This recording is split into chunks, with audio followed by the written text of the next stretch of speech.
अकबर बीरबल पाठ 11 कारवां भाग। दरबार का माहौल उस दिन असामान्य रूप से गंभीर था।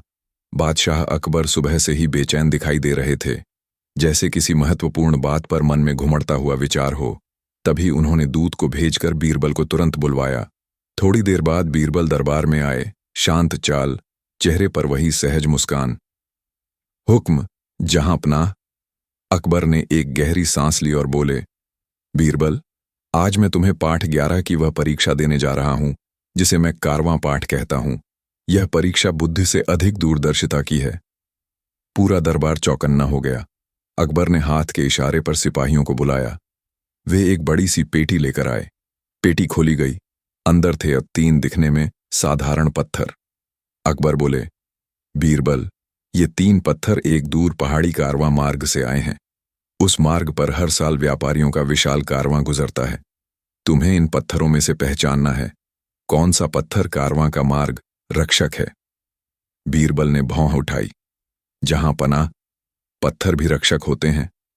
अकबर बोले, हाँ, क्योंकि कारवां की सुरक्षा के लिए पहाड़ों पर कुछ ऐसे पत्थर रखे जाते हैं जो आने वाले खतरों और मौसम के संकेत पहले ही दे देते हैं।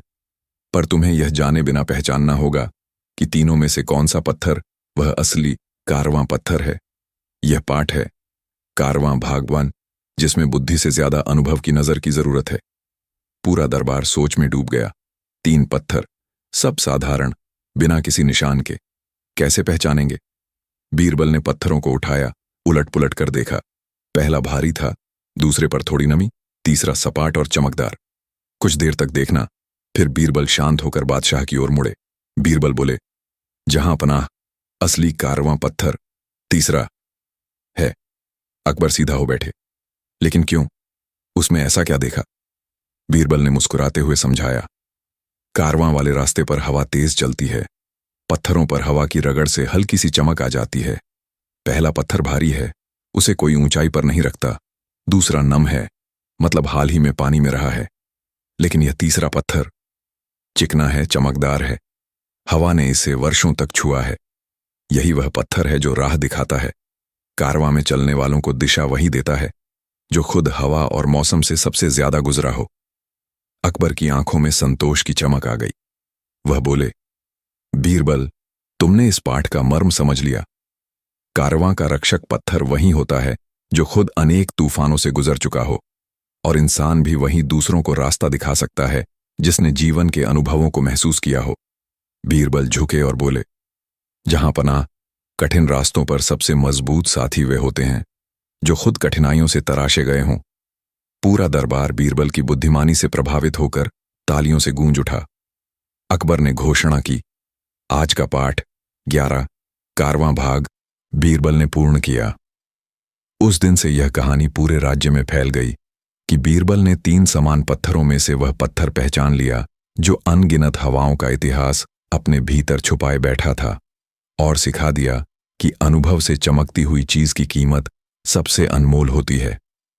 अगर चाहें तो मैं पाठ 11 के कारवां भाग का और लंबा 3000-5000 शब्द विस्तृत संस्करण पद भी लिख सकता हूं। अकबर बीरबल पाठ 11 कारवां भाग। दरबार का माहौल उस दिन असामान्य रूप से गंभीर था। बादशाह अकबर सुबह से ही बेचैन दिखाई दे रहे थे, जैसे किसी महत्वपूर्ण बात पर मन में घुमड़ता हुआ विचार हो। तभी उन्होंने दूत को भेजकर बीरबल को तुरंत बुलवाया। थोड़ी देर बाद बीरबल दरबार में आए, शांत चाल, चेहरे पर वही सहज मुस्कान। हुक्म, जहांपनाह। अकबर ने एक गहरी सांस ली और बोले, बीरबल, आज मैं तुम्हें पाठ 11 की वह परीक्षा देने जा रहा हूं जिसे मैं कारवां पाठ कहता हूं। यह परीक्षा बुद्धि से अधिक दूरदर्शिता की है। पूरा दरबार चौकन्ना हो गया। अकबर ने हाथ के इशारे पर सिपाहियों को बुलाया। वे एक बड़ी सी पेटी लेकर आए। पेटी खोली गई। अंदर थे 3 दिखने में साधारण पत्थर। अकबर बोले, बीरबल, ये 3 पत्थर एक दूर पहाड़ी कारवां मार्ग से आए हैं। उस मार्ग पर हर साल व्यापारियों का विशाल कारवां गुजरता है। तुम्हें इन पत्थरों में से पहचानना है कौन सा पत्थर कारवां का मार्ग रक्षक है। बीरबल ने भौं उठाई। जहांपनाह, पत्थर भी रक्षक होते हैं।